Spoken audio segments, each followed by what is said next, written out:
Good morning, students. Today I am going to discuss with you the technical aspect of the poem Rain on the Roof. Okay? So I'll be basically discussing with you the literary device or the figures of speech used in this poem. Okay? I regret that the poem, the text is not very clear. So I would suggest that you keep your textbook, the poem, in front of you, and you can go on following the lines as I proceed. Okay, now in the first stanza, what are the various literary devices used in the first stanza of this poem? Let us try to find out. Okay, when the humid shadows hover over all the starry spheres, and the melancholy darkness gently weeps in rainy tears. What a bliss to press the pillow of a cottage chamber bed and lie listening to the patter of the soft rain overhead. Okay, so the first figures of speech used here is alliteration. Okay, so I have already told you that alliteration is defined as a poetic device in which the consonant sounds are repeated in nearby words or in the words that appear together, isn't it? So let us try to find out from this first stanza what are the examples of alliteration used by the poet. Okay, now in the first line itself, you see, when the humid shadows hover, okay, very immediate words, and the sound ha has been repeated here. Humid hover. This is an example of alliteration, right? Then in the next line, over all the starry spheres. So starry spheres, sir. So this sound is also repeated here. Okay. Then going after next two lines, what a bliss to press the pillow. Press the pillow. Press the pillow. So once again, alliteration has been used here. So you can see that, students, that the poet has used alliteration so generously in this poem, isn't it? Then the next line, of a cottage chamber, right? Cottage chamber. Then next line, lie listening. Lie listening. So these are the examples of alliterations used in the first stanza of this poem. Okay.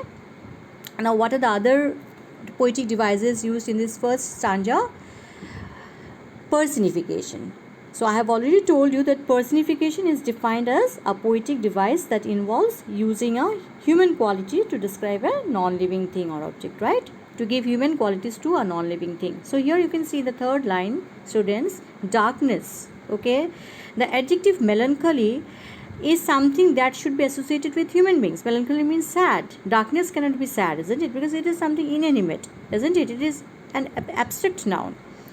Now the adjective melancholy has been used here for darkness. So melancholy or sadness is something that is related to human beings. It is a human quality which has been attributed to darkness, right?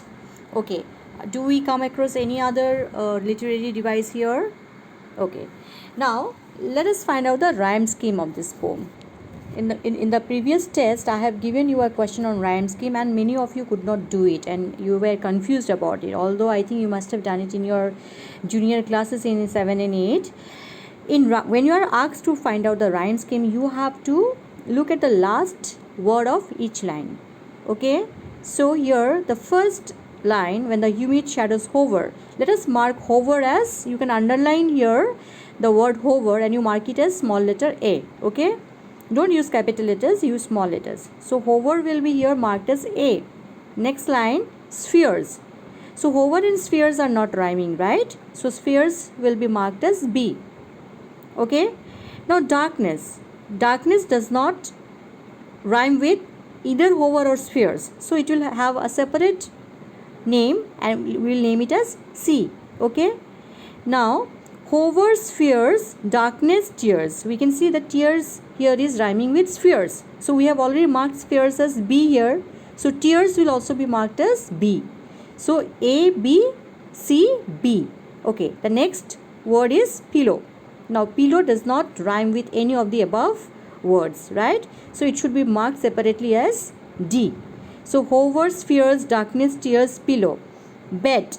Okay, now is bed rhyming with any other words that we have read so far? No. So it should be marked separately as E. Patter. Patter also does not rhyme, isn't it? So it should be marked as F. And the next one is overhead. Now overhead is rhyming with bed, and we have marked bed as E here. So overhead once again will be marked as E. So what is the rhyme scheme here in the first stanza? It is A, B, C, B, D, E, F, E. Okay, I hope this is clear to you.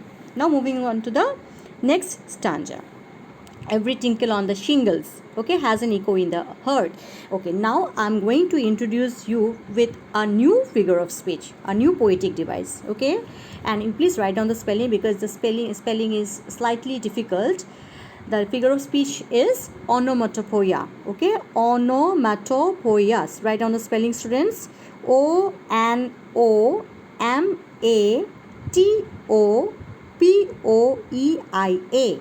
Onomatopoeia. Okay, difficult spelling even for me also.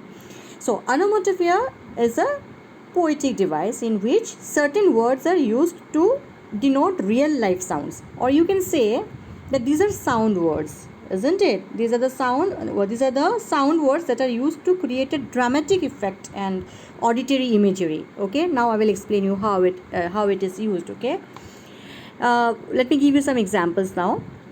The buzzing sound of the bees. Okay, the buzzing sound of the bees. Okay, but when the bees, they make their sound, what is that sound created by the bees? Buzz, right? So the word buzz itself is denoting the sound produced by the bees, right?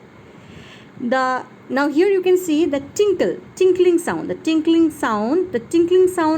word tinkle itself denotes the sound, isn't it? Okay, when you ring a bell, okay, so what is that sound? What is that sound that is coming? That's tinkling sound, ting ting ting ting ting ting, right? So that word itself is containing the sound. I hope onomatopoeia is clear to all of you. It is the sound word. That means the word itself contains the sound here. Okay, now here in the first line itself we see every tinkle on the shingles, isn't it? So when the rain drops fall on the shingles, okay, it creates some kind of sound, and that sound is what? Ting ting ting ting ting ting. Okay, so here tinkle is an onomatopoeic word. Okay, next, do we have any other word here, any other onomatopoeia? Yes, patter.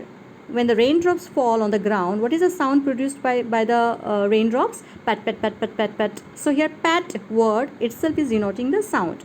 So this is an example of onomatopoeia, right? I hope this is understood by all of you. Now again, alliteration has been used in the second stanza also. Let us find out where it has been used. Okay, you can see here rain roof.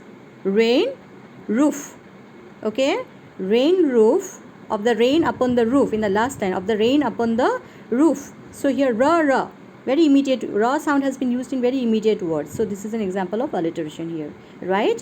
Then busy being, the fourth line, busy being, busy being, sound has been repeated here.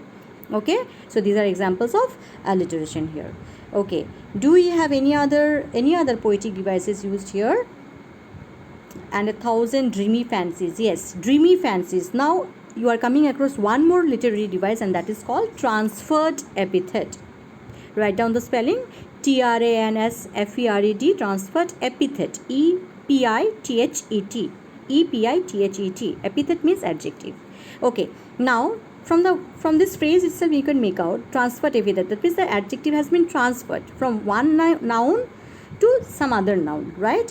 In the previous stanza also there was a transferred epithet which I have missed out. Okay, and that was the melancholy darkness. Okay, now here melancholy is an adjective which is attributed to human beings, isn't it? Human beings are sad, right? But here that adjective has been shifted to darkness, transferred to darkness. So here you can say melancholy darkness is an example of both personification and transferred epithet. In this second stanza also, dreamy fancies, right? Dreamy fancies.